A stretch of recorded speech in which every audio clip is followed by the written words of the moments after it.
Students, hello, कैसे हैं आप सब? So once again myself Dr. Amit here and I'm all set to take you all into the beautiful world of biology, beautiful world of plants and beautiful world of roots, right? तो हम देख रहे हैं कि absorption कैसा होता है, right?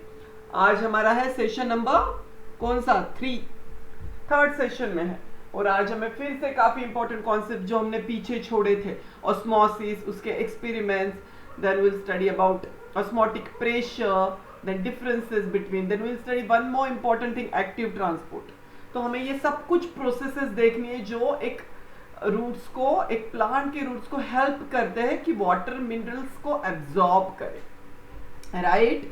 So before proceeding a quick revision, okay? So let's start with revision. और साइड में क्या लिखा है आपके लिए नोट, वो भी पढ़ लेना राइट साइड में। ओके, नोटबुक्स रेडी रखना है अपने। ओके फाइन, चलो एक्सीलेंट, फाइन।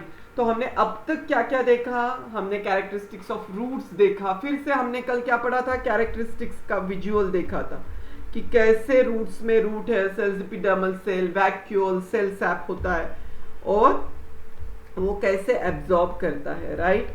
देन बेसिकली हमने मोस्ट इंपॉर्टेंट प्रोसेसेस शुरू किए थे, वो थे इम्बिबिशन। याद है आपको? सॉरी, याद है आपको? इम्बिबिशन बोलते ही आपको एक वर्ड याद आना चाहिए, सरफेस अट्रैक्शन। भूलना नहीं है, ये कीवर्ड है, लिख लो अगर कल किसी ने ये कीवर्ड नहीं लिखा हो तो। सरफेस अट्रैक्शन से ही होता है, एग्जाम में अगर ये ना लिखो तो मार्क्स नहीं मिलेंगे पूरे, right? So imbibition is a phenomena by which the living or dead plant cell absorb water. Simple है, living or dead plant cell absorb water by surface attraction. I hope आपने रिवीजन किया।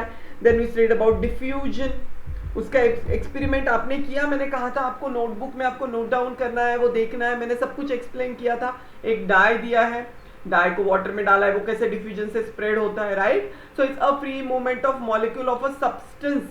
अब वो molecule solute हो सकता है, gas हो सकता है, लिक्विड हो सकता है, सॉल्वेंट हो सकता है, कुछ भी हो सकता है। इट्स अ सब्सटेंस बोला है मैंने, ब्रॉड टर्म है substance. So it's a free movement, right, of molecules of a substance from what? From higher concentration to lower concentration. भूलना नहीं है। तो हायर से लोअर जाएगा ना भाई, मेरे पास ज्यादा है तो मैं स्प्रेड होता हूं। एग्जाम्पल मैंने आपको परफ्यूम वाला एग्जाम्पल भी दिया था। अगर आप रूम फ्रेशनर या परफ्यूम यूज करो तो वो धीरे धीरे डिफ्यूज होता है एयर में। It's a gas which spread by diffusion. ये प्रैक्टिकल एग्जाम्पल्स है, राइट? आपको एग्जाम में लिखते वक्त तो डाई वाला ही लिखना है, जैसा एक्सपेरिमेंट्स में दिया है उस एग्जाम्पल को आपको एक्सप्लेन करना। सब कुछ आसान है, उसमें कुछ भी नहीं है, मैंने सब कुछ एक्सप्लेन किया था। सिर्फ आपको वर्डिंग वाइज पढ़ना है, लाइन टू लाइन। मैंने ड्रॉ लिखा नहीं था सिर्फ स्क्रीन पे, क्योंकि इट्स नॉट नीडेड, क्योंकि बाकी कोर कॉन्सेप्ट्स को हमें टाइम देना है। सिर्फ अगर हमने एक एक लाइन को देखा तो फिर वो सेशन 10 सेशन तक चलेगा, तो इतना तो नहीं दे सकते, हमें सिलेबस भी कवर करना है। तो जो बहुत आसान है वो आप नोटबुक में बोल दूंगा, उसे लिख लेना। और उसमें फिर भी डाउट है तो आप मुझे any time apart from session doubts भेजिए टेलीग्राम के थ्रू। मैं अपने रिकॉर्डिंग्स भेजूंगा, ईच एंड एवरी वर्ड को फिर से एक्सप्लेन करूंगा और अच्छे से। इफ यू हैव डाउट्स, वैसे तो काफी आसान होता है, जो टफ है मैं खुद ही उसे एंटिसिपेट करके आपको एक्सप्लेन करता हूँ। Fine. Third most important thing हमने कौन सी देखी थी? बताओ मुझे, कोई रिवीजन कर रहे हैं हम? चलो बताओ। It's osmosis. चलो हेडिंग दे दो हमें। आज ऑस्मोसिस डिटेल में देखना है, एक्सपेरिमेंट्स। कोई फटाफट बता दे मुझे ऑस्मोसिस का डेफिनेशन। अगर एग्जाम में ऐसा लगे यार ब्लॉक हो गए हो, याद नहीं आ रहा है, कहां से शुरू करूं क्या नहीं, तो मेरी ये बातें आज की फिर से याद रखना। इसको मैं बार बार एम्फेसाइज करता हूं क्योंकि 101%, यानी इस पे 100% क्वेश्चन आपके इसमें पूछना। एक तो एक शुरू का टॉपिक है प्लांट फिजियोलॉजी का, जब भी एग्जामिनर सेट करेगा उसके शुरू में यही पॉइंट्स हाईलाइट होंगे। और ऐसे भी ऑस्मोसिस एक क्रुशियल इंपॉर्टेंट पार्ट है इस सिलेबस का, इस टॉपिक का। कोई भी एग्जामिनर इसे छोड़ नहीं सकता। तो 101% आपके आने वाले एग्जाम में इस पे क्वेश्चन पूछने वाले हैं। और फिर आप ये नहीं बोलना कि फिर ये मैंने लिखना ये किया, तो इसके लिए मैं बार बार बोल रहा हूँ, वहां पे क्यों मार्क करो नोट्स में और मेरे साथ लिखो। चलो, ऑस्मोसिस, एंड वाला सिस निकाल के यहाँ पे मैंने बड़ा सिस बना दिया, आई को बड़ा दीवार जैसा बना दिया। ये दीवार क्या है? This is semi permeable membrane. Semi permeable membrane समझ में आ रहा है आपके? एस से भी याद सकते हो, 2 एस है, यानी सेमी परमिएबल। डिफ्यूजन में नहीं है वैसा, राइट? इम्बिबिशन में नहीं है, सिर्फ ऑस्मोसिस के स्पेलिंग में ऐसा आता है लेटर्स में, राइट? सो SiS, तो यहां से क्या हो रहा है pass, water, S for semi permeable membrane, और यहां से कौन होगा, सिर्फ वाटर, भूलना नहीं है, only and only water molecules होते हैं। कभी भी कोई भी ऑस्मोसिस में सोल्यूट, यानी अगर मैंने किसी कंपेयर मैंने यानी एक सॉल्यूशन रखा, दोनों को ये किया सेमी परमिएबल से, सोल्यूट एक तरफ कॉन्सेंट्रेटेड सोल्यूट और ये है वाटर, और एक तरफ डाइल्यूट वाटर है, एकदम प्योर वाटर, तो सिर्फ वाटर का मूवमेंट होता है, सोल्यूट का नहीं होता है। ये कॉन्सेप्ट याद रहेगी, only and only water molecules, भूलना नहीं है, लिख लो अगर किसी को फिर से डाउट है। Through a semi permeable membrane, again same, from higher to lower, जहां पे हायर कॉन्सेंट्रेशन ऑफ वाटर है वहां से लोअर। याद रखना है, मैं फिर से बोल रहा हूं, हायर कॉन्सेंट्रेशन ऑफ वाटर, ये लिखना जरूरी है आपको एग्जाम में। डेफिनेशन में आप कैसे भी लिख सकते हो, either you can write higher concentration of water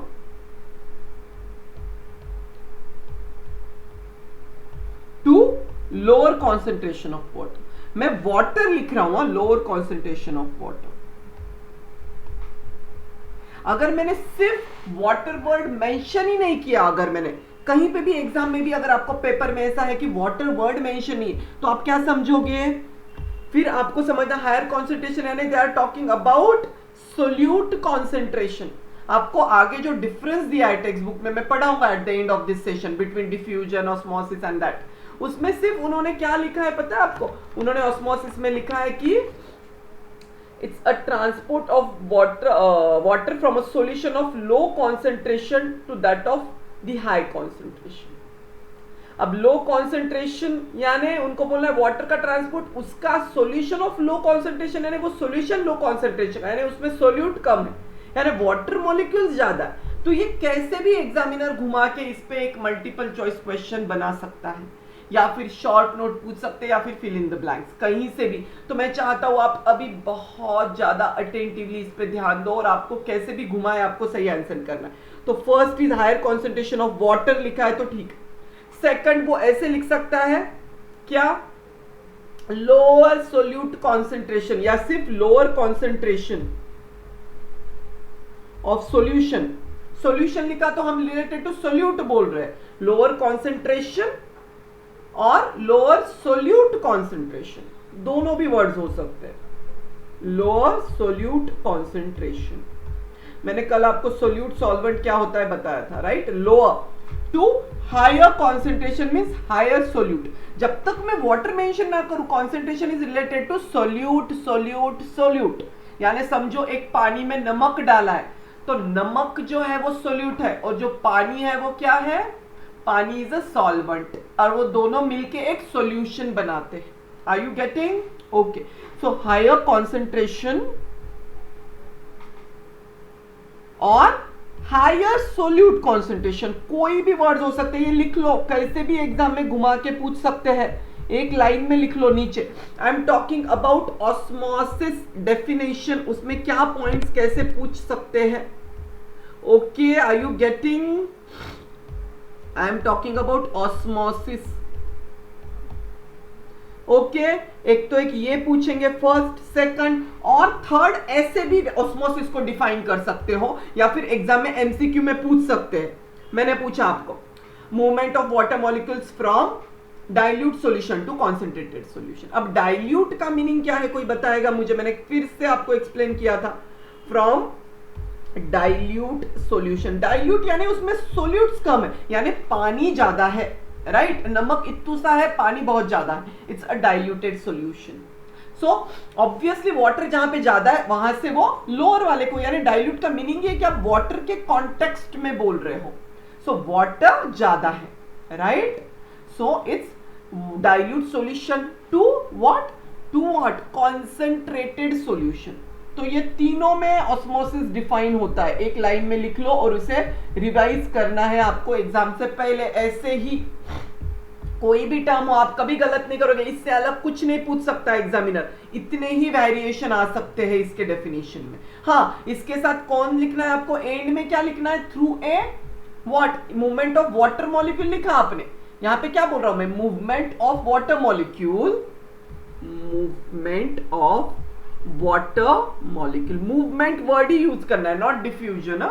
it's a proper word, molecules from, तो फ्रॉम में कुछ भी हो सकता है, high concentration of water to low concentration of water.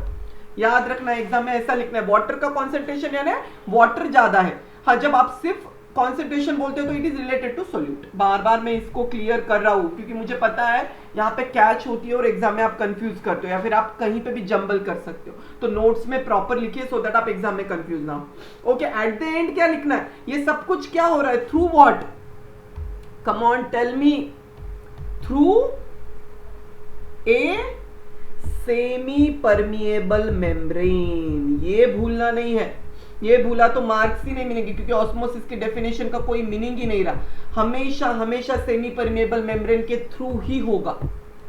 अच्छा, मैंने आपको ट्रिक भी बताया, ऑस्मोसिस सिस सिस याद करो, सिस एस बड़ा वाला आई इज अ दीवार, दैट इज सेमी परमिएबल, सिस और वाटर इधर से उधर मूव हो रहा है, यानी जहां वाटर ज्यादा है वहां से कम की तरफ। I hope it's crystal clear. अब हम एक्सपेरिमेंट्स की तरफ मूव ऑन करेंगे। फर्स्ट एक्सपेरिमेंट, कम ऑन, मैंने वैसे तो आपको कहा था पढ़ के आने को, आई होप सबने पढ़ा है यानी टेक्स्ट बुक से उसे समझा है, और अगर नहीं पढ़ा है तो भी इट्स ओके, मैं एक्सप्लेन तो करने ही वाला हूँ, बट पढ़ते थे तो आसानी हो जाती थी समझने में क्योंकि सिर्फ थियोरेटिकल पार्ट है, उसमें कुछ कीवर्ड्स है वही हमें समझने हैं। Give the heading as experiments. इसमें हमें मेजरली 2-3 एक्सपेरिमेंट्स पढ़ने हैं सिर्फ ऑस्मोसिस पे, टोटल 3 एक्सपेरिमेंट्स है एक्चुअली, और ऑस्मोटिक प्रेशर का अलग से एक है। Okay, so many things are there, so come on focus.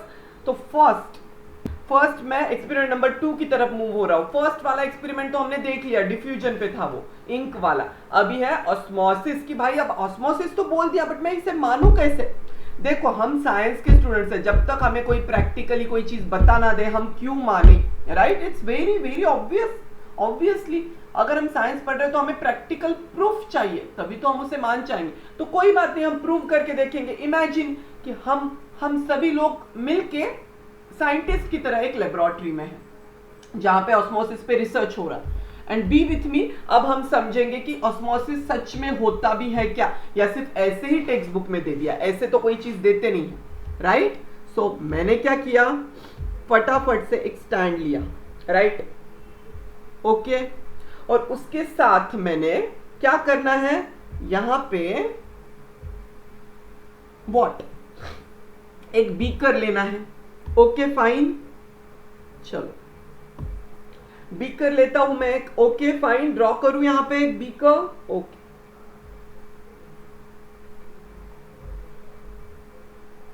अभी मैं फास्ट में थोड़ा ड्रॉ करने वाला हूं, तो इतना परफेक्शन पे मत जाना, सिर्फ कॉन्सेप्ट को समझना। आप आराम से बाद में ड्रॉ करना, आपको ड्रॉ करने की जरूरत नहीं, आपका होमवर्क है ये ड्रॉ करना। जिन्होंने किया है वेरी गुड, नहीं किया है वो ड्रॉ करे और की पॉइंट्स लिखे बाद में। आप सिर्फ समझिए यहां पे क्या किया है मैंने, इसमें वाटर लिया है। ओके फाइन, फिर मैंने क्या किया है, फिर मैंने इसमें एक क्या डाला है, इसमें एक थिसल फनेल डाला, एक टाइप का थिसल फनेल होता है, मैं आपको बताता हूं वो क्या होता है आगे। तो मैंने क्या किया, इसको सॉरी, तो इस फनेल को, इस थिसल फनेल को उल्टा करके यहां पे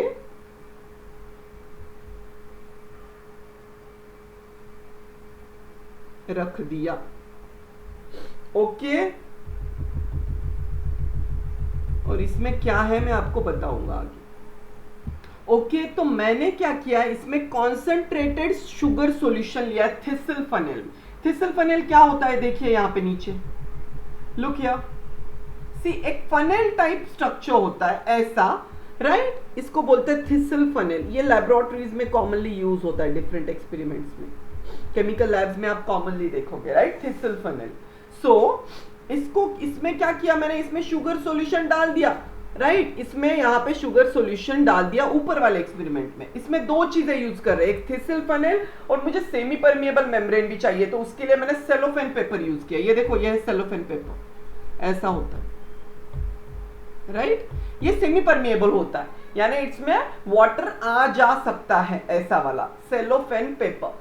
अब इसकी जगह मैं एग मेम्ब्रेन भी यूज कर सकता हूँ, एक एनिमल का ब्लैडर भी यूज कर सकता हूँ। एनिमल्स होते हैं ना, उनके ब्लैडर भी सेमी परमिएबल होते हैं, टिश्यूज के बने होते हैं, तो वो लैब्स में यूज करते हैं कुछ कुछ, बट कॉमनली ये सेलोफेन पेपर यूज होता है।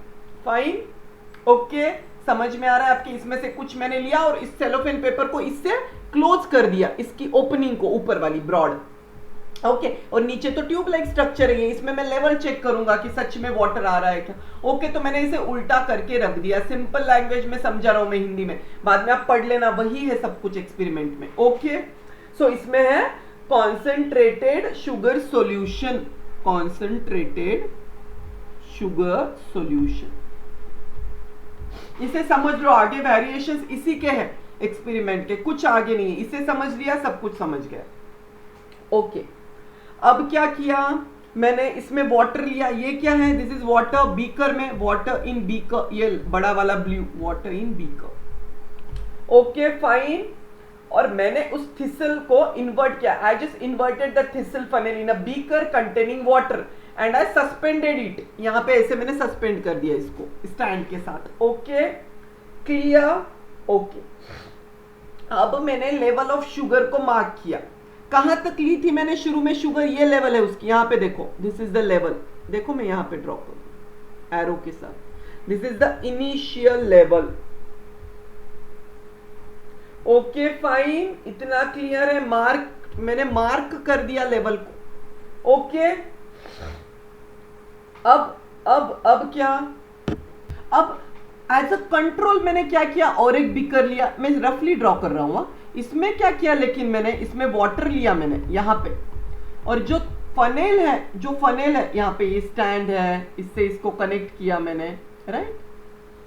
तो मैं रफली ड्रॉ कर रहा हूँ, एक्चुअली ये जो कंट्रोल बोलते हैं उसे, जब हम किसी के साथ कंपेयर करते हैं, राइट। तो मैंने इसमें भी क्या किया, ऐसे ही डाला एक थिसल फनेल और इसको, राइट, बट मैंने इसके अंदर भी वाटर लिया इस बार मैंने इसमें कॉन्सेंट्रेटेड शुगर सॉल्यूशन नहीं लिया, मैंने सिंपली वाटर लिया। क्या लिया, वाटर, यहां तक, यानी इसमें भी वाटर है और बाहर भी वाटर है, सिर्फ वाटर, ये मेरा कंट्रोल है। Are you getting?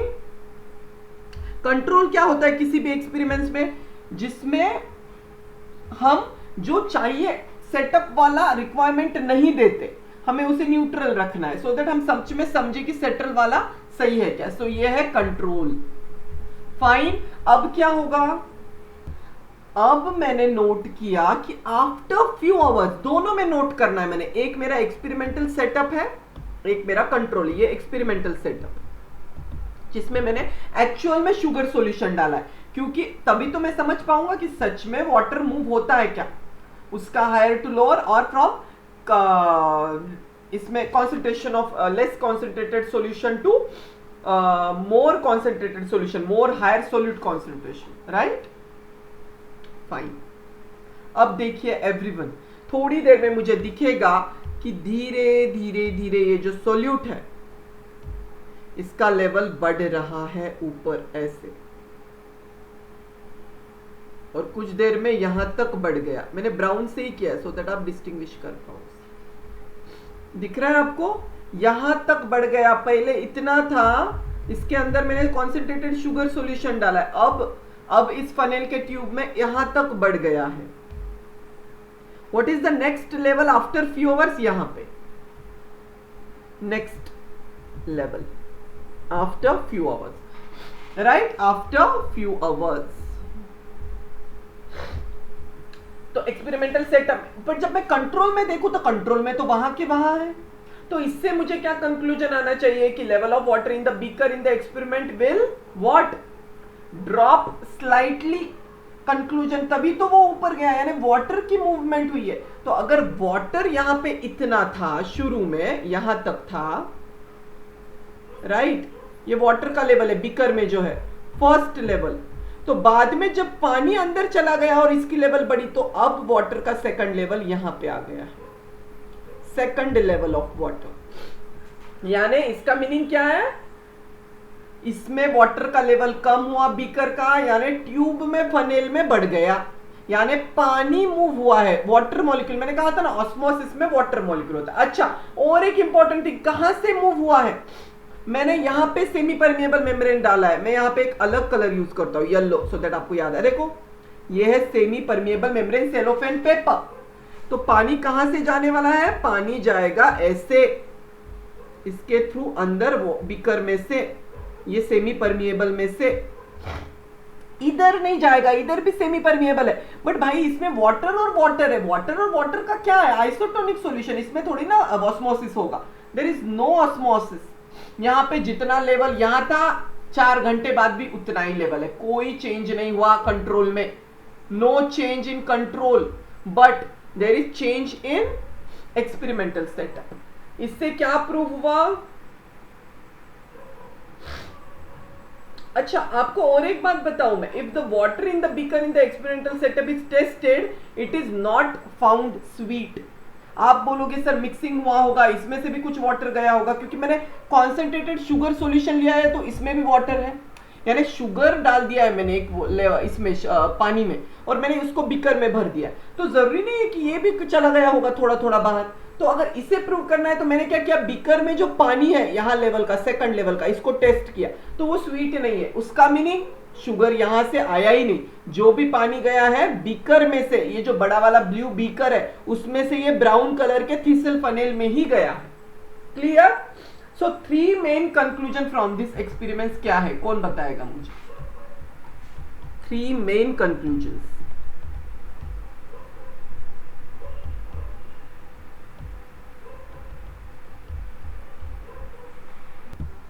ओके, मैं बताता हूं।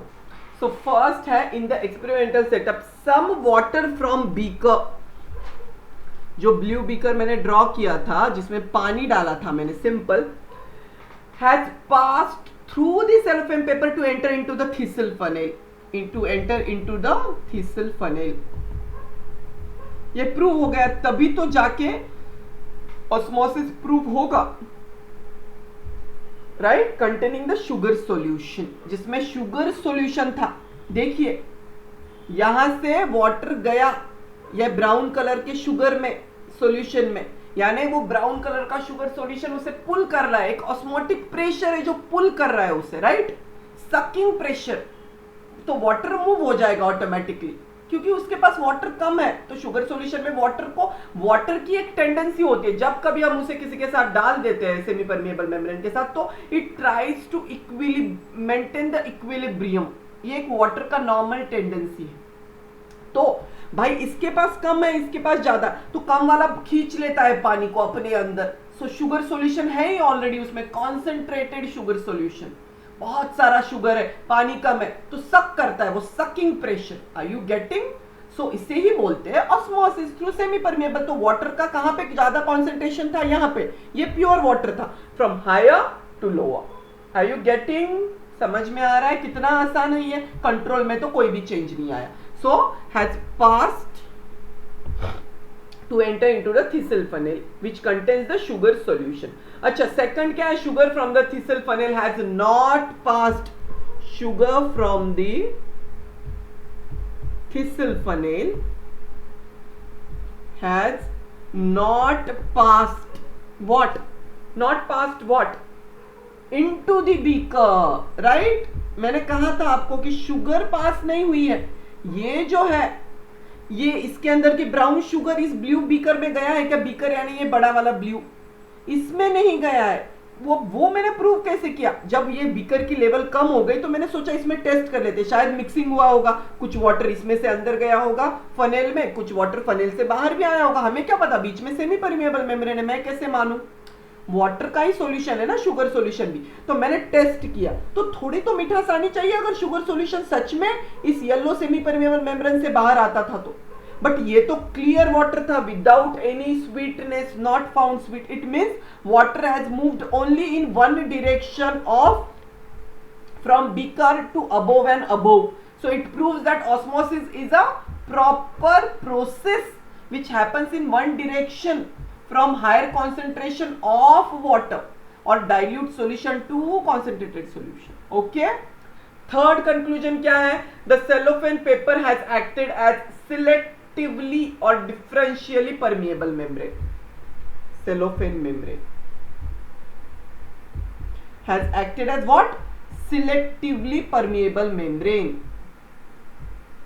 तो उसने वो शुगर सॉल्यूशन के शुगर को आने दिया क्या? नहीं, उसने सिर्फ वाटर को मूव होने दिया। कौन से वाटर को? प्योर वाटर को, उसके हाई से लो तक। सो सेमी परमिएबल वर्ड का मीनिंग क्या है? कोई बताएगा मुझे? सेमी परमिएबल मेम्ब्रेन बार बार मैं बोल रहा हूं। सो इट इज पार्शियली परमिएबल। देखो एग्जाम में कोई भी वर्ड हो सकते हैं, लिख लो आप। सेमी परमिएबल मेम्ब्रेन को आपको एग्जाम में कुछ भी बोल सकते हैं एग्जामिनर, अगर उसको घुमा के क्वेश्चन पूछना है। Semi permeable membrane is also called as partially permeable membrane.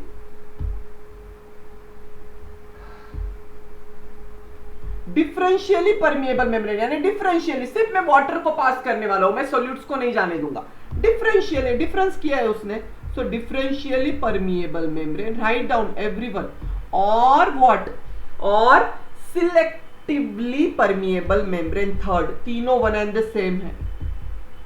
कोई भी वर्ड यूज हो सकता है या एग्जाम में आप लिख सकते हो, बट जनरली हम डेफिनेशन में सेमी परमिएबल लिखते हैं। तो it is selective. Selective for what? Selective for water. ये एक्सपेरिमेंट समझना जरूरी है, कॉमनली एग्जाम में पूछते हैं। अभी क्यों प्रूव करो ऑस्मोसिस, तो ये लिखना है, या फिर आपको इसका एक्सप्लेनेशन भी डायग्राम देके पूछ सकते हैं। आंसर सिंगल लाइनर क्वेश्चंस और multiple choice definition, anything. Osmosis is very important. Okay fine, crystal clear. अब इसका एक सेकंड वेरिएशन है, उसे बोलते हैं modified version of experiment number 2।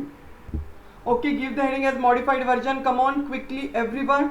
It is modified version. Experiment number 2 में कुछ चेंजेस करने हैं मुझे, हम समझेंगे कि ऐसे भी ऑस्मोसिस होता है क्या। उसको मैंने बोला एक्सपेरिमेंट नंबर 3। अब देखो मैंने एक सेटअप ऑलरेडी आपके लिए एक फोटो रखा है, तो जो कि हमने ऑलरेडी सीखा है ऊपर केस में। वाटर लिया था ना हमने, स्ट्रॉन्ग शुगर सॉल्यूशन लिया था और टैप वाटर लिया था, राइट? और पहले वाला एक्सपेरिमेंट किया। अब मैंने क्या करना है? अब हेलो, सुन रहे हो ना? ओके ओके, तो मैंने क्या करना है? अब मैं टैप वाटर नहीं लूंगा। मैंने टैप वाटर को कट किया, यानी प्योर वाटर लिया था फर्स्ट टाइम। मॉडिफाइड मैंने क्या किया? मैंने इसमें लेस कॉन्सेंट्रेटेड शुगर सॉल्यूशन लिया। लेस कॉन्सेंट्रेटेड शुगर सॉल्यूशन, यानी थोड़ा सा शक्कर डाल दिया पानी में। और ये तो स्ट्रॉन्ग शुगर सॉल्यूशन है। किसमें? इस फनेल में, इसके अंदर।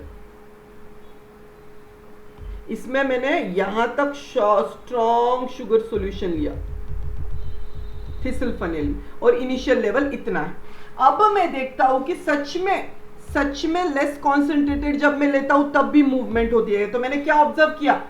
अब भी ऑस्मोसिस हो रहा है इस सेमी परमिएबल मेम्ब्रेन थ्रू, इस सेलोफेन पेपर के थ्रू अभी भी ऑस्मोसिस हो रहा है। इसका मीनिंग क्या है? कोई बताएगा मुझे? इट मीन्स दैट जरूरी नहीं है प्योर वाटर। अब वाटर ज्यादा जहां पे है, लेस कॉन्सेंट्रेटेड का मीनिंग क्या है? लेस कॉन्सेंट्रेटेड का मीनिंग है कंपैरेटिवली डाइल्यूट सॉल्यूशन, यानी वाटर तो है ही बट कम है, यानी वाटर है ही बट सोल्यूट कम है, यानी मोर वाटर ज्यादा है इसमें। स्ट्रॉन्ग शुगर सॉल्यूशन यानी सोल्यूट ज्यादा वाटर कम।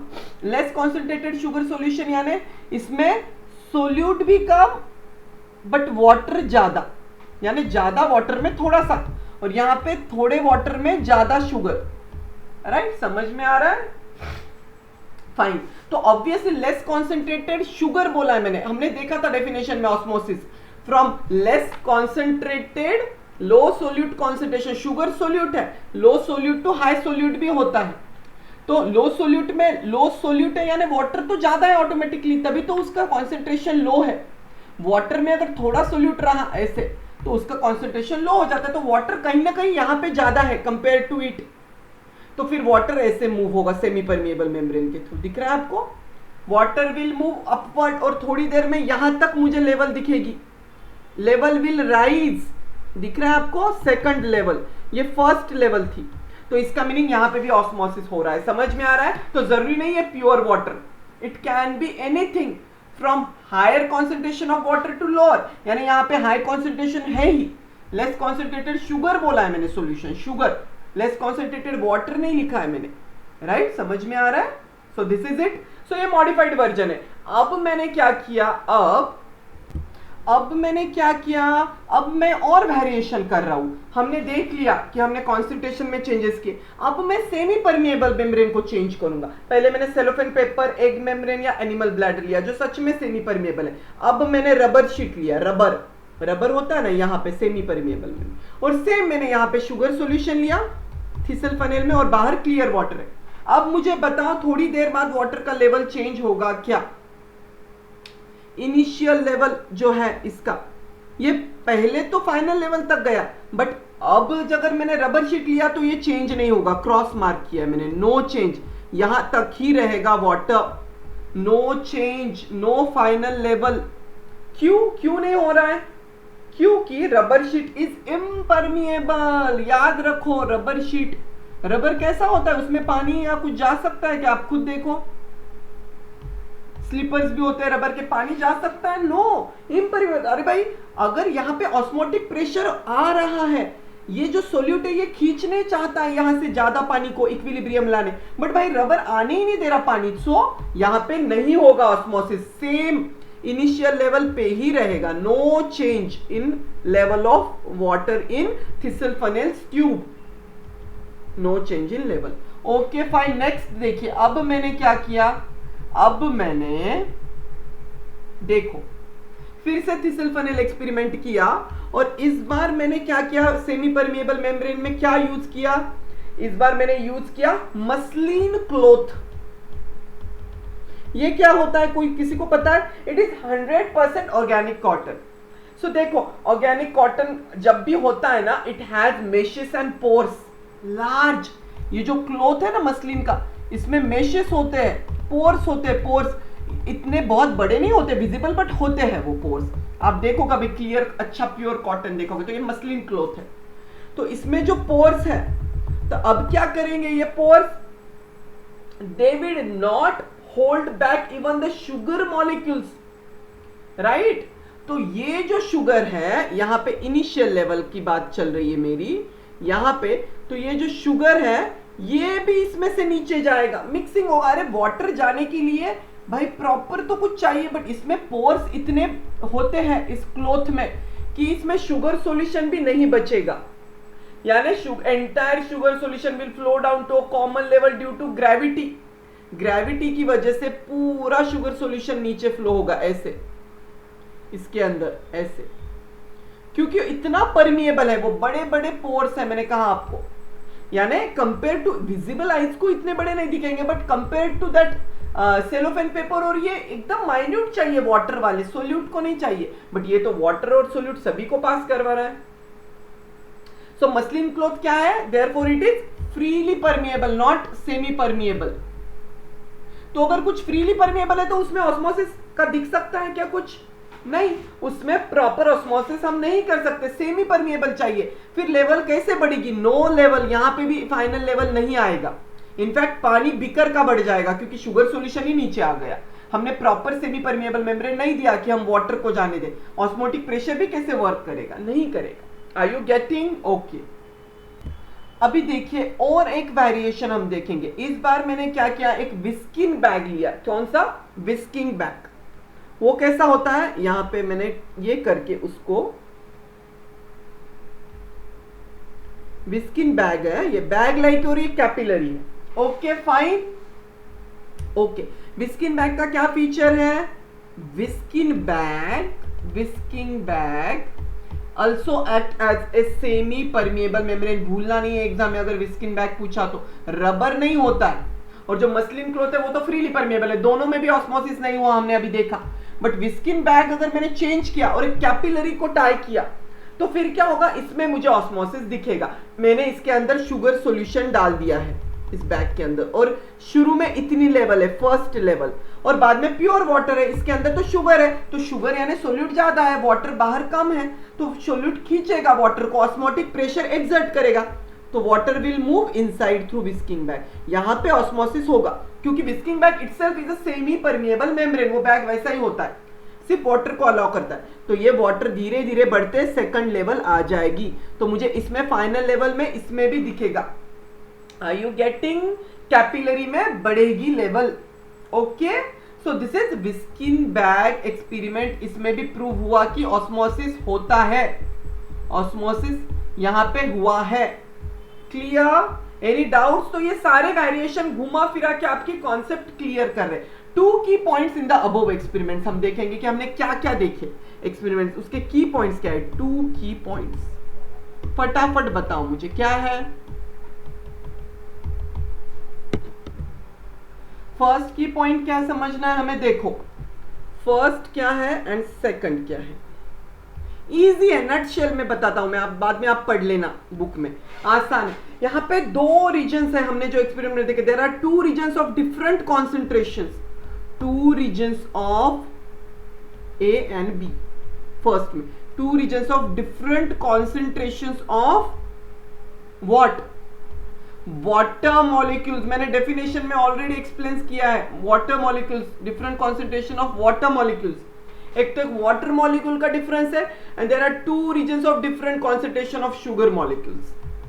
तो दोनों के रिस्पेक्ट्स में होता है ऑस्मोसिस। एक बार मैंने क्लियर वाटर और ये लिया, उसके कंपैरेटिवली वाटर का मूवमेंट, या फिर बाद में शुगर मॉलिक्यूल्स, एक में कम डाले हैं बीकर में, less concentrated sugar water solution, एक में ज्यादा है, right. 2 regions of different concentration of what,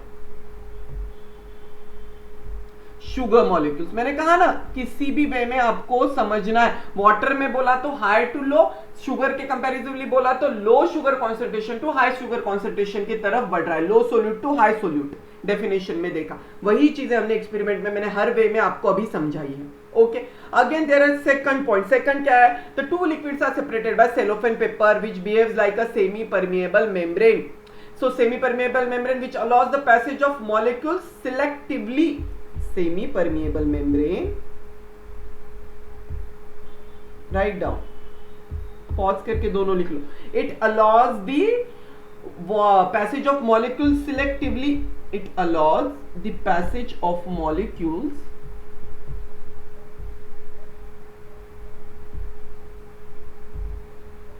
selectively। समझ में आ रहा है आपके, right. It allows the solvent to pass through it freely, solvent यानी वाटर है। It does not allow prevent the passage of solute, sugar और सॉल्ट को नहीं जाने देता है। ये दोनों चीजें क्लियर हुई, की पॉइंट। ओके, अब मुझे बताओ हाउ लॉन्ग, अब तक तो हमने समझा, but how long this osmosis can continue, can osmosis continue, कब तक ये ऑस्मोसिस चलेगा, कोई बता सकता है मुझे? कम ऑन, कितने बच्चे बता सकते हैं, देखता हूं मैं। Tell me how long, right. See, theoretically osmosis should continue until the concentration of water molecules become equal isotonic on both sides। theoretically यानी वाटर हमको इक्वल करना है, वाटर जहां ज्यादा है वहां से ज्यादा होना है इक्विलिब्रियम तक, बट आइसोटोनिक होने तक। बट प्रैक्टिकली क्या होता है, ऑस्मोटिक प्रेशर की लेवल रीच होने तक ही कंटिन्यू होता है, right. The column of sugar solution in the thistle funnel keeps rising upwards with the influx of water in from the beaker.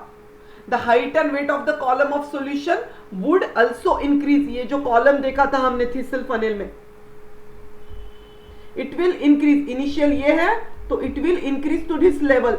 Okay fine, increase हुआ, इंक्रीज रफली मैंने draw किया यहां पे बच्चों। Okay, so it will increase, such an increase in the height and weight of the rising column reduces further osmosis. जैसे जैसे ये बढ़ती है ना लेवल, एक ऑस्मोटिक प्रेशर जनरेट होता है यहां पे, जो फर्दर राइज को प्रिवेंट करता है। यानी और वाटर आते ही अगर ऐसा किया तो ये तो वाटर बर्स्ट हो जाएगा टेस्ट ट्यूब के बाहर, बट होता है क्या, नहीं होता है। तो कब तक होता है वो, एक ऑस्मोटिक, एक कॉलम का लेवल रीच होने तक। Rising column reduces further osmosis, जैसे जैसे राइज होती है वैसे वैसे एक प्रेशर डेवलप होता है जो इसको अपोज करता है, फिर ये वाटर को आने को। देखो नीचे ऐसे एक ऑस्मोटिक प्रेशर होता है, उसे बोलते हैं ऑस्मोटिक प्रेशर। ये भी इंपॉर्टेंट डेफिनेशन है, मैं स्टेप बाय स्टेप आपको समझाऊंगा। समझ में आ रहा है? A stage will be reached when no osmosis occurs even if the concentration of water molecules is not same on two side. जरूरी नहीं है कि दोनों साइड में, अंदर थिसल फनेल के और बाहर सेम होना चाहिए, नहीं। एक बार ऑस्मोटिक प्रेशर की एक स्टेज आ गई, in the state of equilibrium water molecules from the beaker tend to force upwards through the membrane, but the weight और pressure from the above prevent. यानी वाटर तो हमेशा ट्राई करेगा मैं ऊपर जाऊं इक्विलिब्रियम के लिए, बट यहां पे कुछ वेट एंड प्रेशर क्रिएट हुआ है ऊपर कॉलम में, वो उसे प्रिवेंट करेगा। That is what is called as osmotic pressure. अब मैं आपको डिफाइन करता हूं ऑस्मोटिक प्रेशर क्या होता है। चलो लिख लो फटाफट, ऑस्मोटिक प्रेशर की डेफिनेशन पूछते हैं। आई विल एक्सप्लेन, पहले लिख लो क्यों लिखा है मैंने, यानी डेफिनेशन पूछते हैं। Osmotic pressure is the minimum, osmotic pressure is the minimum, मेरे साथ लिखना है अपने नोटबुक में, pressure that must be, exactly मैं टेक्स्ट बुक से कोट कर रहा हूं, that must be exerted to prevent the passage of what, passage of the pure solvent जैसे water है, pure water, pure solvent into the solution, कौन सा solution, salt का solution जो higher वाला था। When the two are separated by, फिर से इंपॉर्टेंट है, ऑस्मोसिस आते ही सेमी परमिएबल होना ही चाहिए, प्रेशर में भी आता है। When the two are separated by a semi permeable membrane, अरे भाई उसके सिवा ऑस्मोटिक प्रेशर का भी कोई मीनिंग नहीं है। सेमी परमिएबल मेम्ब्रेन नहीं है तो ऑस्मोसिस नहीं होगा, तो ऑस्मोटिक प्रेशर कहां से आएगा, लॉजिकल है। और सिंपली, वेरी सिंपली कैसे बोल सकते हैं, बट आपको यही ऊपर वाला बड़ा वाला डेफिनेशन लिखना है। सिंपली आपको क्या लिखना है, osmotic pressure of a solution is a measure of, osmotic pressure of A solution, लिखो मेरे साथ, बाद में एक्सप्लेन करूंगा, आप फिर रिवाइज नहीं करते हो, लिखते नहीं हो, आलस नहीं करना है, no laziness, of a solution is a measure of what, is a measure of its tendency to take in water by osmosis।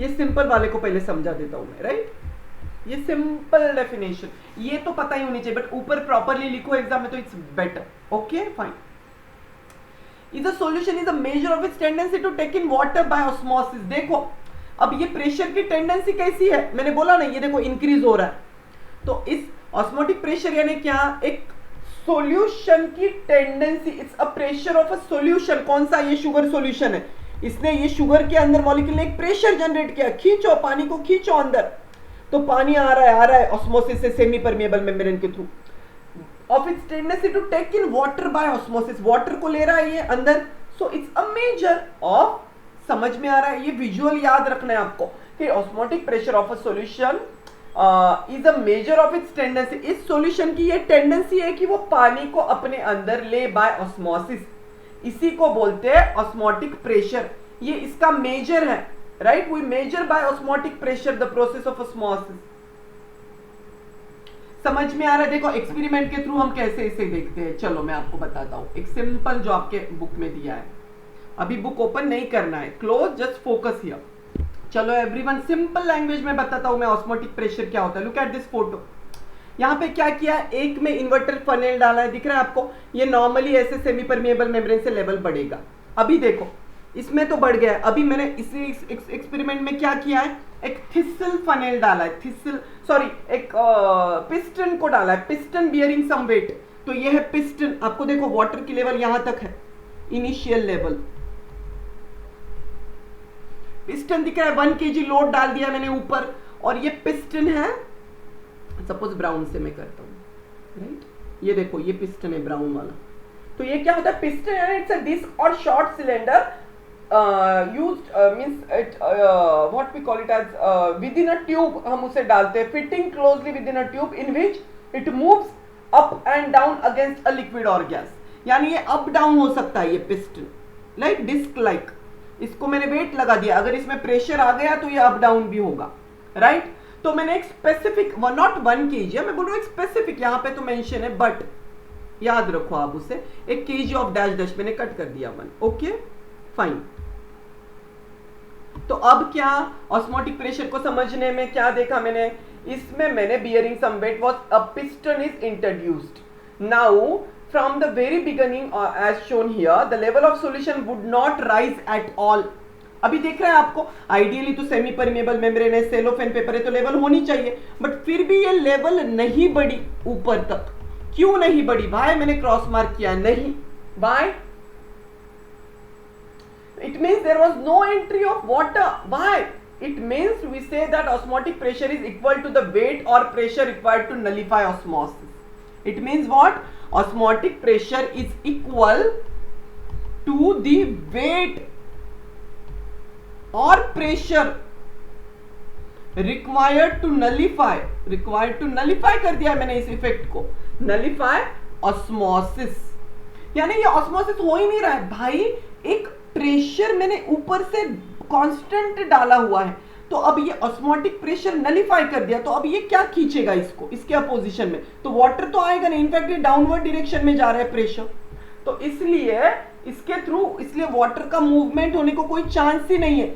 मैंने ऑलरेडी इसको एक प्रेशर से दबा दिया है, एक रिक्वायर्ड प्रेशर जनरेट कर दिया. यहां पे क्या था? यहां पे पिस्टन नहीं था, यहां पे तो अपने आप एक ऑस्मोटिक प्रेशर बढ़ता गया एक लेवल तक. शुरू में अगर इतनी लेवल है तो ये यहां तक बढ़ गया, यानी एक ऑस्मोटिक प्रेशर जनरेट हो गया, इतना वेट, और फिर वो प्रिवेंट करेगा, इसके बाद और वाटर नहीं जाएगा. बट मैंने जब ऑस्मोटिक प्रेशर को स्टडी करना चाहे तो मैंने एक पिस्टन के साथ ऑलरेडी इतना जो प्रेशर इस एक्सपेरिमेंट में 1 में है वो 2 में मैंने ऑलरेडी लगा दिया, और एक पिस्टन लगा दिया और वेट लगा दिया, यानी इतना प्रेशर मैंने ऑलरेडी एक वेट के थ्रू डाल ही दिया है. तो अब ऑलरेडी एक इक्विलिब्रियम की स्टेज आ गई, अब वाटर चाहकर भी आ नहीं सकता है ऊपर, क्योंकि एक ऑस्मोटिक प्रेशर की एक लेवल आ गई है.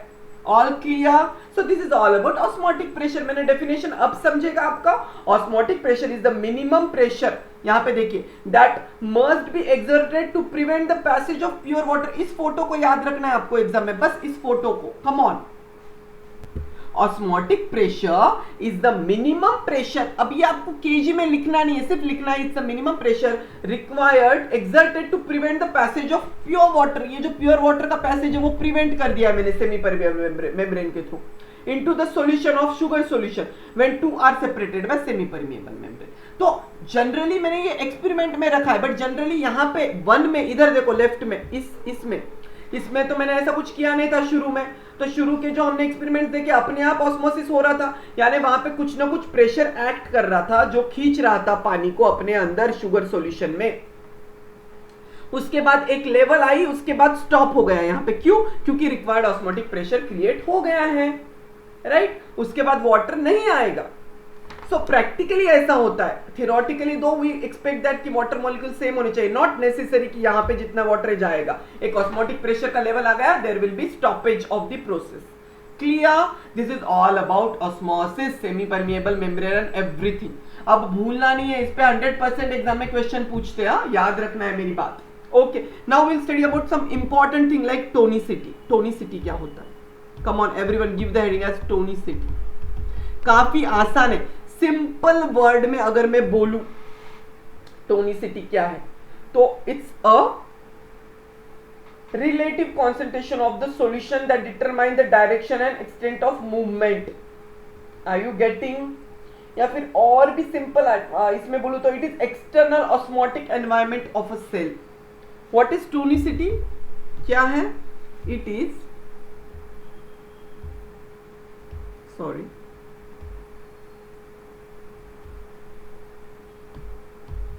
इट इज एक्सटर्नल, लिखो मेरे साथ, ऑस्मोटिक एनवायरमेंट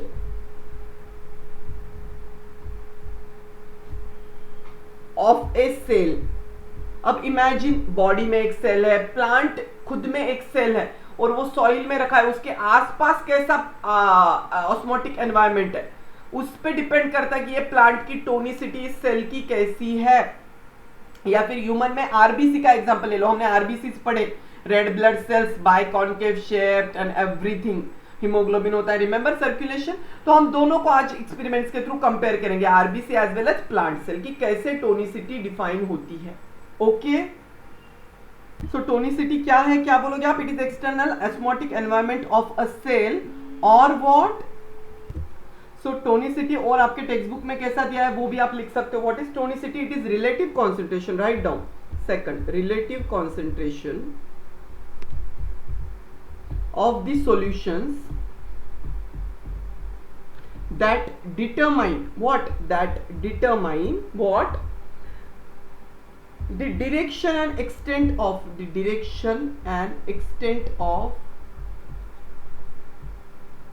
diffusion, but मैं बोलूंगा direction and extent of movement, not diffusion. I will say better movement, क्योंकि फिर से यहाँ पे टोनिसिटी में ऑस्मोसिस वाला कॉन्सेप्ट आता है, तो आप डिफ्यूजन के साथ कंफ्यूज कर रहे हो, तो बेटर है movement is called as tonicity.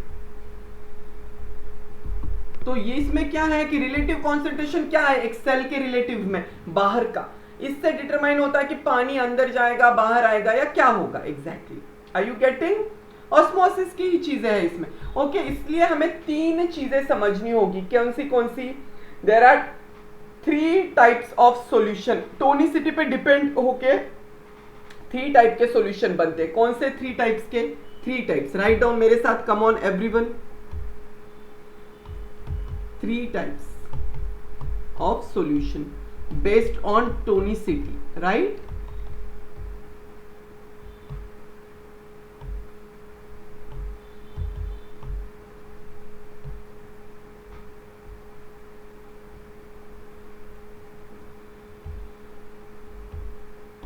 Okay, लिखा सबने? Everyone come on. 3 types of solution कौन से? फर्स्ट इज आइसोटोनिक, काफी आसान है ये, आई थिंक मैंने ये बताया होगा ब्रीफली, बट अभी डिटेल में बताऊंगा। Second is hypotonic and third is what?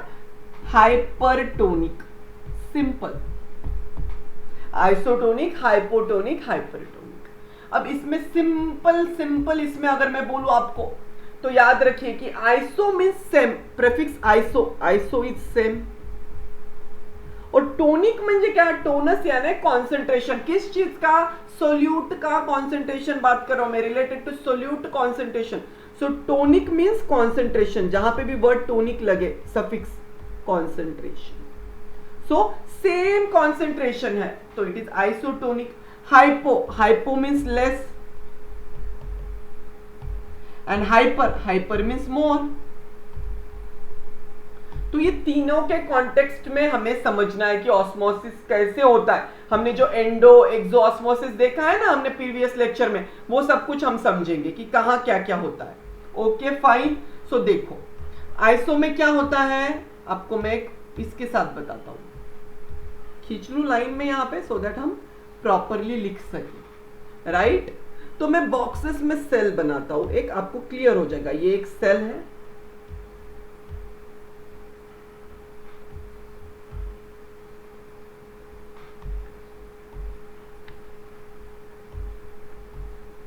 तीनों में मैंने सेल्स लिए हैं एक एक। अब जब भी मैं टोनिसिटी, आइसोटोनिक, हाइपोटोनिक, हाइपरटोनिक, आपको ये पिक्चर याद आना चाहिए, तो आपके लिए आसान हो जाएगा। अब क्या है related to this cell, this can be a plant cell और एनिमल सेल। आरबीसी हो सकती है, हम ह्यूमंस में हम एनिमल्स है, एनिमल कैटेगरी में आते हैं, या फिर प्लांट का कोई सेल हो सकता है। ओके, यहां पे क्या होगा, यहां पे relative concentration of molecules and solute on either side of the cell membrane is same. ये एक सेल मेम्ब्रेन है, सेल के कॉन्टेक्स्ट में बोल रहा हूं कि उसके सराउंडिंग में क्या है। तो यहां पे सेल के अंदर और बाहर सेम कॉन्सेंट्रेशन है, तो यहां पे ऑस्मोनेट मूवमेंट होगा क्या वाटर मॉलिक्यूल का? क्या जरूरत है? नहीं होगा ना। कैसे होगा? प्रेशर ही नहीं होगा, ऑस्मोटिक प्रेशर कोई। अरे भाई सेम कॉन्सेंट्रेशन है, मैंने कहा था ना प्रीवियस इसमें, नो नेट मूवमेंट, आइसोटोनिक। इसे बोलते हैं आइसो, मींस सेल के अंदर भी सेम बाहर भी same. Are you getting? This is isotonic, isotonic. Are you getting? No net movement, so no osmosis, no net movement. ऐसे ही आप मेरे साथ डिविजन्स करो एक लाइन में, तो आपको क्लियर हो जाएगा। क्लियर यहां तक? कोई डाउट्स? Okay, excellent. बड़े यार टैलेंटेड बच्चे हो आप, इसलिए मुझे आपकी बैच बहुत अच्छी लगती है, क्योंकि आप समझ जाते हो और आपको अच्छे से आई मीन ग्रास्प करना आता है। क्योंकि आप, मुझे ऐसा कहीं ना कहीं, जब मैंने आपके प्रीवियस भी सेशंस में रिविजन लेक्चर लिए थे, मुझे हमेशा इतने पॉजिटिव वाइब्स आपके स्पेशली बैच से आए। I don't know why, but I just love your batch. So please please please आप मेहनत करते रहिए। I have lots of expectations from you. Okay isotonic समझा, सेल के कॉन्टेक्स्ट में बोल रहा हूं मैं। अब हाइपोटोनिक क्या होता है बोलो मुझे। सेल के कॉन्टेक्स्ट में हाइपो मींस में surrounding, tonicity is related to atmosphere, ये सेल के आजू बाजू में क्या है, कैसा कॉन्सेंट्रेशन है, उससे याद रखना है आपको बस। ये पिक्चर, एक बॉक्स में एक सेल है, उसके आसपास हाइपोटोनिक यानी क्या, उसके आसपास लेस कॉन्सेंट्रेशन है वाटर का, less. Hypotonic, hypo is less, tonic की कॉन्सेंट्रेशन, वाटर का कॉन्सेंट्रेशन ज्यादा है, sorry I mean less concentration of this solute. तो ऐसे में क्या होगा, see tonic is always related to solute. ऐसे समझो कि नमक कम है, कुछ भी कम है बाहर compare to this cell. Cell के अंदर भी काफी सारे सोल्यूट्स होते हैं, कोई भी सेल हो, प्लांट हो, सेल सैप प्लांट में, एनिमल में, आरबीसी के अंदर भी काफी सोल्यूट्स होते हैं, सोडियम वगैरह। तो इसमें सेल के अंदर ज्यादा है, बट हाइपोटोनिक उसका सराउंडिंग में कम है। तो अगर सराउंडिंग में कम है, less concentration of solute, hypotonic is, hypo is less and tonic is, tonicity is always solute, concentration of solute लिख लो। तो कहां पे concentration कम है, बाहर इस सेल के आजू बाजू में। इमेजिन ये एक सेल एक फ्लोट कर रही है और उसके आजू बाजू में बहुत सारा पानी है। लेस concentration of solute यानी क्या, मोर वाटर, यानी ऑब्वियसली वाटर का concentration रिलेटिवली मोर होगा, मोर वाटर। सोल्यूट कम तो ऑब्वियसली वाटर ज्यादा है ना, तभी तो उसका रिलेटिव कॉन्सेंट्रेशन कम हुआ। तो अब वाटर कहां पे मूव होगा, come on tell me. Water molecules outside will move into the cell, ऐसे ऐसे मूव होंगे अंदर ऑस्मोसिस से। इसे बोलते हैं एंडोस्मोसिस। क्या बोलते हैं इसे, एंडोस्मोसिस। क्लियर। तो हाइपोटोनिक में क्या होगा, एंडोस्मोसिस होगा, सेल पानी को खींचेगी अपने अंदर, सोल्यूट है ना, ऑस्मोटिक प्रेशर जनरेट होगा, अंदर सेल के ज्यादा सोल्यूट है, ऑब्वियसली ज्यादा ही माना है क्योंकि बाहर मैंने हाइपोटोनिक बोला है तो उसके रिलेटिवली तो ज्यादा ही है, तो पानी खींच के अंदर आएगा। क्लियर। अब हाइपरटोनिक देखिए इमीडिएटली, तो ऐसे में सेल क्या होगी, come on tell me, cell will increase in size, ऐसे, सॉरी इसमें सेल ऐसी बढ़ेगी, स्वेल होगी, स्वेल। और आरबीसी है तो वो तो बर्स्ट भी हो सकती है स्वेल होके, क्योंकि उसको सेल वॉल नहीं होती, बट प्लांट सेल नहीं होते क्योंकि उनमें सेल वॉल होता है, डायरेक्ट सेल मेम्ब्रेन नहीं होता। समझ में आ रहा है। तो it will, cell will increase in size, swelling होगी। Second hypertonic, hyper means higher, hyper means more, बोलते हैं ना, अरे ये बहुत हाइपर है, हाइपर यानी कोई भी चीज ज्यादा है। क्या है, टोनिक, कॉन्सेंट्रेशन, कहां पे, सेल की बात नहीं कर रहा हूं मैं, रिलेटेड टू सराउंडिंग। याद रखना है जब भी हाइपर हाइपो आए तो tonicity is always related to the surrounding, ऊपर ही लिखा है मैंने, it is external osmotic environment of a cell. External यानी सेल के आजू बाजू में, मैं तो एक सेल, सपोज मैं एक सेल हूं, तो मेरे आजू बाजू में क्या क्या है भाई, कैसा है सोल्यूट कॉन्सेंट्रेशन, उससे डिफाइन होती है टोनिसिटी। मैंने ऑलरेडी लिखा है, यहां पे दिख रहा है आपको, एक्सटर्नल। ये वर्ड याद आ गया तो आपको यहां पे कंफ्यूजन नहीं होगी। तो अब क्या हुआ है, यहां पे बाहर बहुत सारा सॉल्ट है या जो भी है, बहुत सारा सोल्यूट कॉन्सेंट्रेशन है बाहर, right. So higher solute concentration, higher, hypertonic, कहां पे, बाहर सेल के, कंपेयर टू सेल के अंदर। प्लांट हो या रेड ब्लड सेल हो तो क्या होगा, अपने आप अंदर का वाटर खींचा चलाएगा बाहर ऑस्मोटिक प्रेशर से, इसे बोलते हैं एक्सोस्मोसिस। और इसकी वजह से सेल कैसी होगी, सिकुड़ जाएगी, it will be fragile cell, flaccidity, plasmolysis, इसे क्या बोलते हैं, प्लाज्मोलिसिस। हम आगे के लेक्चर्स में सीखेंगे, प्लाज्मोलिसिस होगा यहां पे। Are you getting, so it is plasmolysis, यानी प्लाज्मा मेम्ब्रेन जो होता है सेल का वो एकदम से सिकुड़ जाएगा, लिसिस मींस ब्रेकिंग जैसा, ऐसा हो जाएगा जी, ऐसे ऐसे, क्योंकि सब कुछ इसने पानी खींच लिया बाहर एक्सोस्मोसिस से, राइट। और यहां पे टर्जिड सेल हो गई, टर्जिड यानी फूल गई, टर्जिडिटी, ये टर्म्स आगे हम पूरे इस पे टॉपिक है, आगे के सेशन में पूरा टर्जिडिटी और ये समझेंगे, डोंट वरी। अभी ये समझ लिया तो आपने बहुत कुछ अच्छे से समझ लिया, ये तीनों टर्म समझ में आ गए सबके, ओके फाइन, यही एक्सप्लेन किया है। तो मुझे बताओ, आइसोटोनिक में cell shape and size remain unchanged, the solution outside is isotonic. Cell shrinks, the solution outside is hypertonic. मैं आपको पूछता हूं एक एक side, the cell shape and size the shell shape and size remain unchanged. लिखो यहां पे division में फर्स्ट में, इसका मीनिंग आइसोटोनिक है, सेल वैसा के वैसे रहेगा, रेड ब्लड सेल हो प्लांट सेल हो। सेकंड, ये लास्ट पार्ट होगा आइसो हाइपर का, फिर मैं एक फोटो दिखाऊंगा आपको क्लियर हो जाएगा। सेकंड क्या है, सेकंड में cell shrinks, sorry cell enlarges even burst, cell enlarges और बर्स्ट, बहुत फूल गई तो बर्स्ट भी हो सकती है ना, फूल के बोलते हैं ना, बहुत फूल गया तो बर्स्ट हो जाएगा भाई, ऐसे। तो ऐसा में क्या हो गया, ये कौन सा सॉल्यूशन है आउटसाइड वाला, द सॉल्यूशन सेल के आउटसाइड वाला है हाइपरटोनिक, हाइपरटोनिक सॉल्यूशन आउटसाइड। अगर आपको ऐसे भी पूछा किसी ने एमसीक्यू में कि cell is enlarging and burst, तो उसके आउटसाइड का सॉल्यूशन क्या है, हाइपर, हाइपो, आइसो, हाइपरटोनिक, तभी तो वो बाहर पानी खींचता जाएगा सेल के बाहर से, राइट। अब यहां पे थर्ड में cell shrinks and loses, third is hyper, cell shrinks and loses water, loses its shape, I mean ऐसा, इस मीन्स क्या है, इसका मीनिंग क्या है, बाहर का सॉल्यूशन हाइपरटोनिक है, हाइपरटोनिक, थर्ड कैटेगरी हाइपर है ना, so it is hypertonic outside. Sorry यहां पे मैंने हाइपर बोला क्या, I am so sorry, it is hypotonic, cell enlarges, hypo, शायद हड़बड़ी में ऐसा हो जाता है ना, इतनी सारी चीजें होती है, तो देखो हाइपोटोनिक, सी ऑब्वियसली सेल अगर फूल रही है, इसका मीनिंग क्या है, बाहर सॉल्यूशन क्या था, लोअर कॉन्सेंट्रेशन वाला, right, the solution outside is hypo, are you getting. So बाहर अगर सॉल्यूशन में वाटर ज्यादा है, हाइपो है, लेस कॉन्सेंट्रेशन, तो वाटर भागेगा अंदर सेल के, खींचेगा सोल्यूट अंदर, तो सेल फूल जाएगी, इट मींस बाहर का। तो आपको घुमा के कैसे भी पूछे, मैंने आपका कॉन्सेप्ट क्लियर कर दिया।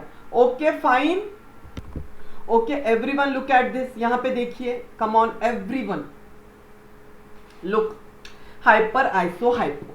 अब क्या है, कैसे भी सीक्वेंस घुमा लो, पहले मुझे सेल श्रिंक हो गई है, इट मींस क्या, वाटर बाहर आ गया, क्यों बाहर आया, यानी बाहर सोल्यूट ज्यादा है, यानी बाहर सोल्यूट यानी हाइपर, हाइपर क्या, टोनिक, यानी सोल्यूट का कॉन्सेंट्रेशन, ये हाइपरटोनिक सॉल्यूशन है, ऑब्वियसली सही कहा हमने। अब देखो ऊपर मत देखो, अब मैं नीचे स्क्रॉल कर लेता हूं, आइसो। अब मुझे बताओ, कुछ भी नहीं हो रहा है, सेल सेम है, वाटर अंदर बाहर, नेट मूवमेंट कुछ भी नहीं है, राइट। तो इसका मीनिंग क्या है, इसका मीनिंग है सेल क्या, cell is isotonic in isotonic environment. RBCs है ये हमारे बाइकॉनकेव शेप्ड, ह्यूमन बॉडी की बात कर रहा हूं मैं। अब देखो बहुत वाटर अंदर जा रहा है, क्यों जा रहा है भाई, क्यों, बाहर इतना अंदर क्या है, बहुत सोल्यूट है, कंपेयर टू वाटर बाहर ज्यादा है, यानी hypotonic, hypo less tonic is solute, solute का कॉन्सेंट्रेशन लेस है, यानी वाटर ज्यादा है, तो वाटर खींचा चला जाएगा अंदर, सेल उसे खींचेगी, ऑस्मोसिस, एंडोस्मोसिस। और देखो यहाँ पे बर्स्ट भी हो सकती है, आरबीसी ऐसे बर्स्ट होते अगर हम उसे हाइपोटोनिक सॉल्यूशन में दे। इसका सिग्निफिकेंस हॉस्पिटल्स में होता है, हम हॉस्पिटल्स में पेशेंट को आइसोटोनिक सलाइन देते हैं। जब कभी पेशेंट आया है, लूज मोशंस हो गए, तो उसको सलाइन में हम हाइपर या हाइपो दे सकते हैं क्या, नहीं, क्योंकि फिर आरबीसी श्रिंक हो गए, तो आरबीसी मर गए तो ऑक्सीजन का सब कुछ साइकिल खत्म हो जाएगा, पेशेंट सीरियस हो जाएगा। और आरबीसी बर्स्ट हो गए तो भी डेंजरस है। आइसोटोनिक यानी 5% डेक्सट्रोज सॉल्यूशन, 0.9% NaCl और रिंगर लैक्टेट, ये कुछ एग्जांपल है। आपको 11th 12th में ऐसे अप्लाइड क्वेश्चंस पूछ सकते हैं कि मैंने आरबीसी 5% डेक्सट्रोज में रखा, 5% डेक्सट्रोज इज आइसोटोनिक सॉल्यूशन, उसमें नेट मूवमेंट कुछ नहीं होता, तो बॉडी में तो सब कुछ आरबीसी और ब्लड है, तो ऐसा सलाइन दिया तो उसमें कुछ होगा क्या, नहीं होगा। ऐसे अप्लाइड क्वेश्चंस होते हैं, समझ में आ रहा है। वो ज्यादा डिटेल नहीं दूंगा मैं, ऐसे ब्रीफली बता दिया, जो बच्चे 11th 12th में पढ़ेंगे उनको मेरी ये बात याद आएगी। ओके, आपको नहीं पूछेंगे। 5% dextrose isotonic solution, 0.9% NaCl isotonic solution. ऐसे में कोई भी सेल डालो वो जैसे कि वैसे रहती है, ना वो फ्लैसिड होगी ना बर्स्ट होगी। सेम आगे देखिए प्लांट सेल में, यहाँ पे प्लांट ऊपर एनिमल, सेम आपके बुक में दिया हुआ है, आप बाद में फिर से पढ़ लेना क्या होता है इसमें क्या हो रहा है, हाइपोटोनिक, बहुत सारा पानी अंदर गया, प्लांट क्या होगी, प्लांट सेल टर्जिड होगी, इसको टर्जिडिटी बोलते हैं। और ये एनिमल सेल क्या होगी, एनिमल सेल बर्स्ट होगी, बर्स्ट, राइट, बर्स्ट। बहुत पानी आ गया। आइसोटोनिक कुछ भी नहीं, नेट मूवमेंट कुछ भी नहीं, अंदर बाहर, क्योंकि नॉर्मल है आइसो। हाइपर में क्या होगा, अरे भाई बाहर इतना सोल्यूट है कि सब कुछ वो पानी सेल के अंदर का खींचेगा। हाइपरटोनिक यानी बाहर की टोनिसिटी ज्यादा है, तो एक्सोस्मोसिस होगा। प्लाज्मोलिसिस बोलते हैं इसे, प्लाज्मोलिसिस। प्लाज्मो यानी क्या, एक सेल में सेल मेम्ब्रेन, प्लाज्मा मेम्ब्रेन बोलते हैं उसे, सेल का, किसी भी प्लांट में हो या एनिमल हो। तो अगर इसमें लाइसिस हो रहा है यानी पानी जा रहा है, तो इसे बोलते हैं प्लाज्मोलिसिस। लाइसिस यानी something is breaking down, water is coming out, plasmolysis, यहां से ये वर्ड बना है, राइट। श्रिवल्ड भी बोलते हैं उसे, श्रिवल्ड मींस बिल्कुल सुकुड़ना, सूख गया है ऐसा। तो आरबीसी से भी और प्लांट सेल से भी यही है। कितना आसान है अगर आप इसे समझो तो। मैंने स्टेप बाय स्टेप सब कुछ के मीनिंग्स भी बताए, आप फिर से पढ़ लेना, कीवर्ड्स नोट्स में लिख लेना। Okay, I am starting with active transport. अब मुझे बताओ एक्टिव क्या होता है। Last part in it is very very easy. Active transport, simple word में अगर मैं आपको बोलूं, अगर आपको कोई डेफिनेशन बोले एक्टिव का, तो आप क्या लिखोगे? कम ऑन मेरे साथ लिखो। एक्टिव ट्रांसपोर्ट एग्जाम में डेफिनेशन पक्का पूछते हैं, don't miss. Active transport is passage of a substance. I am talking a substance now. It can be salt or iron. Salt or iron. लिखो, I am not talking about water. Active में water नहीं लिखना है, osmosis में water लिखना है, diffusion में substance लिखते हैं हम, but that substance can be anything like solute, gas और लिक्विड। बट यहां पे सॉल्ट और आयन ही होता है मोस्टली, एक्टिव में सॉल्ट और ion. From its what, lower concentration to higher, lower concentration to higher concentration. समझ में आ रहा है? यहां पे कैच है, and using energy from the cell, using energy from the cell. समझा क्या क्या इंपॉर्टेंट वर्ड्स है? देखो, एटीपी, एनर्जी यानी क्या यूज कर रहे हैं हम? Energy is ATP. एटीपी क्या होता है? 9th में पढ़ा है ना, it is the energy currency of the cell, immediate source. याद है 9th का टॉपिक, आपको भूलना नहीं है। ओके, हमने देखा था 9th में पढ़ा था ना, energy currency of the cell होता है एटीपी। रेस्पिरेशन इन प्लांट्स में Krebs cycle and all those things, you remember? Glycolysis, कैसे अनएरोबिक एरोबिक रेस्पिरेशन होता है। एनीवेज वो नहीं पूछेंगे आपको। तो एनर्जी एटीपी जो होता है वो हमारा इमीडिएट सोर्स है, उसे एनर्जी करेंसी बोलते हैं। तो उसे यूज करके ही होना है। क्यों होना है? क्योंकि भाई हम लो से हाई जा रहे हैं। लो, right down, lower concentration to higher. किसी भी चीज, अगर भाई मेरे पास कुछ नहीं है और मुझे कुछ नहीं से भी खींचना है, और मेरे पास तो ऑलरेडी है बट फिर भी मैं ले रहा हूं, तो मुझे एनर्जी लगेगी उसके अपोजिट में, एनर्जी एटीपी। लिखा ऐसे बॉक्स बना लो, this is active transport. Active transport में lower to higher including energy, ये भी देख ले तो आपको क्लियर हो जाएगा। और भी बच्चों को डाउट है तो मैं एक ट्रिक बताता हूं। Active, A for active, A for ATP. ATP यानी एनर्जी, एनर्जी लिखना है एग्जाम में। तो एनर्जी यूज होती है। आप बोलते हैं ना ये इंसान बड़ा एक्टिव है यार, ये बहुत जोशीला है, तो एनर्जी है तभी तो एक्टिव होता है। तो किसी भी वे में याद रखो, बट इसे ऐसे ही याद रखना है। In contrast to passive transport क्या होता है? Passive transport is nothing different from diffusion. Passive भी सीख लेते हैं हम अभी। पैसिव क्या होता है? Passive is nothing different from diffusion. Passive transport सिर्फ साइड में लिख लो, इसके ज्यादा डिटेल नहीं है। It is nothing different from diffusion where required that there is free movement of molecules, free movement of molecules from their higher concentration। यहां पे तो हायर से लोअर ही होता है, इसमें इसलिए एनर्जी नहीं लगता। Higher concentration to there lower concentration, कोई भी मॉलिक्यूल्स हो सकते हैं वो।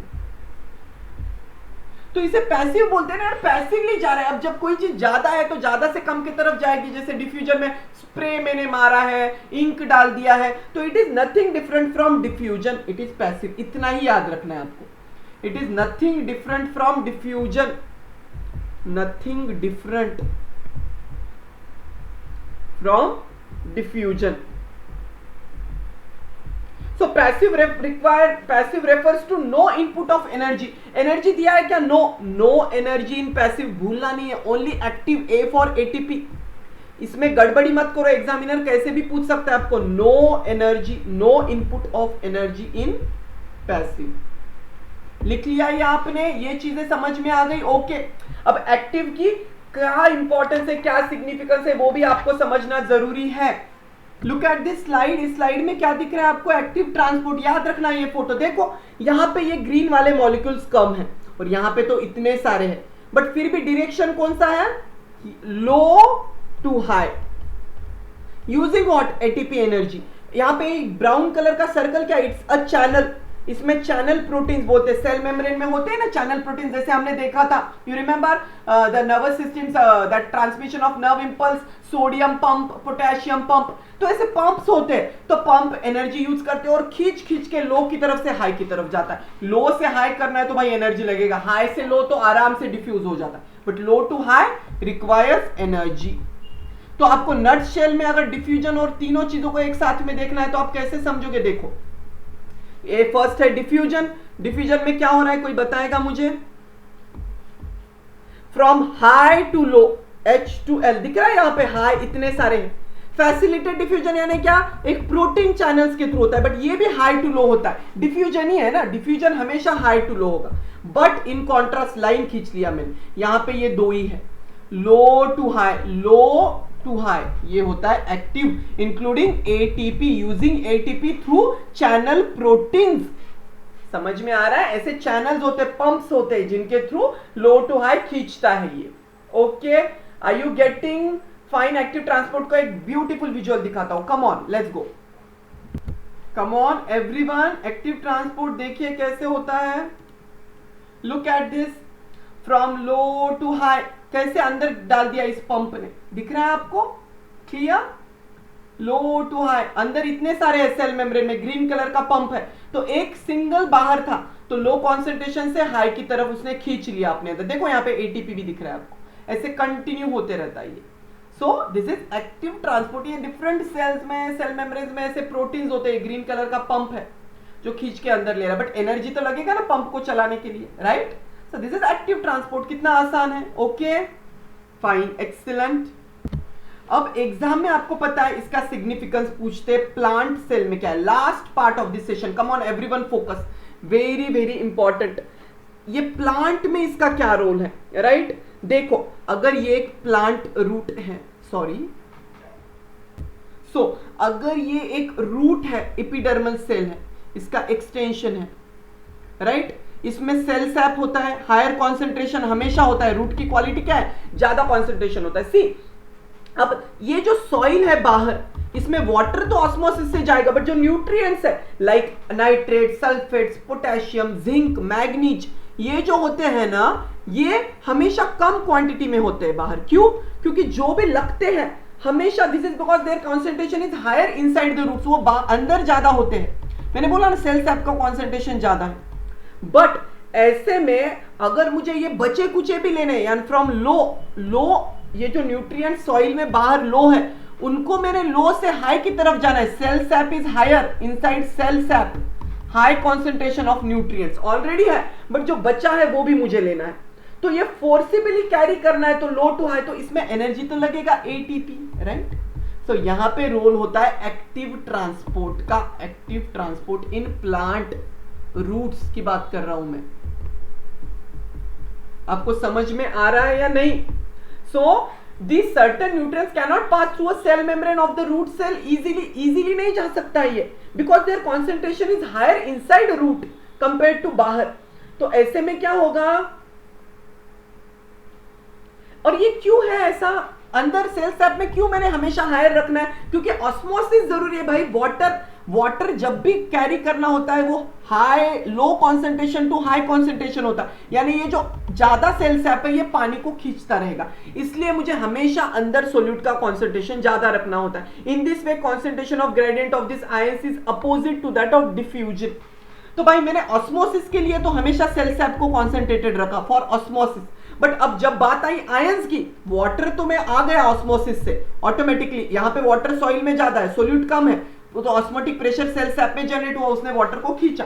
बट अब बची बात आयंस की, जो मैग्नीज, पोटेशियम, न्यूट्रिएंट्स की। अब ये तो ऑटोमेटिकली अंदर सॉलिड भी चले गए, तो ये तो बचे कुचे भी चाहिए हमको ग्रोथ के लिए। तो अब यूज होता है एटीपी एक्टिव ट्रांसपोर्ट का। बचे कुचे लो से हाई भी ये क्या करता है, इसके थ्रू करता है। तो that's the significance.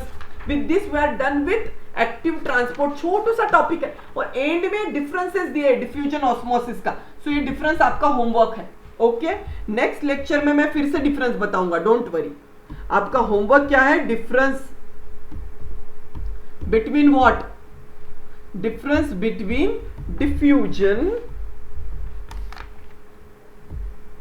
Then between osmosis and active transport. एक ब्यूटीफुल चार्ट दिया है। आप जब अभी कॉन्सेप्ट मेरे साथ क्लियर कर लिए हो ना, आपको आसान होगा। It's table number 4.1। ओके, इसे नोट डाउन करके आना। जो भी ना समझे डाउट्स पूछना, मैं फिर भी एक बार एक्सप्लेन करूंगा। And then will start with turgidity and flaccidity in next lecture. Turgidity next lecture, इस पे काफी इंटरेस्टिंग एक्सपेरिमेंट्स और कॉन्सेप्ट है, बहुत मजा आने वाला है। आई होप आप आज के आज पढ़ोगे तो आपके सारे कॉन्सेप्ट क्लियर होंगे, क्योंकि ऑस्मोसिस, डिफ्यूजन, एक्टिव ट्रांसपोर्ट बहुत सारे क्वेश्चंस पूछे जाते हैं एग्जाम में, so don't miss. Okay fine, so with this we are done with today's session. Give a big smile. ओहो, स्क्रीन पे कौन आ गया है, मिस्टर बीन हियर। आज पहली बार मिस्टर बीन के आपको दर्शन दिए हैं। हमेशा मिस्टर बीन बीन बीन, काफ़ी हमने ह्यूमन एनाटॉमी में उनको काफ़ी परेशान किया है, फिर भी वो रेडी है हमें हेल्प करने, right. So we are done and keep smiling like mister Bean always. देखो ये एक्टिव ट्रांसपोर्ट की तरह एक्टिविटी, देखो कितनी एनर्जी है इनमें। ये कॉमिक कैरेक्टर है, फॉरेन में इनके कॉमिक शोज है काफ़ी यूट्यूब पे, but what ever it may be, but ये बड़ा मजेदार कैरेक्टर। और ये इनका रीबर्थ हुआ है प्लांट में मोगली के रूप में, हमने अब उनको लेके जाना है। बट अभी ये पिछला इनका जो बर्थ था उसके रूप में आए हैं आपको स्माइल देने। अरे वाह बच्चों, आपने एक्टिव ट्रांसपोर्ट, डिफ्यूजन, ऑस्मोसिस सब कुछ सीखा। वाह वाह वाह वाह, it's a big smile like Beenu. अब तो बीनू मोगली बन गया है, right. So always keep shining, keep smiling like mister Bean who always makes us laugh and keep rocking always. Okay, so with this we are done for today's session. I will see you in next fourth session very soon with turgidity, flaccidity and all the concept of guttation as well. Okay, fine. Till that time, keep reading, keep smiling, keep rocking and have a great day ahead. Chalo, bye bye.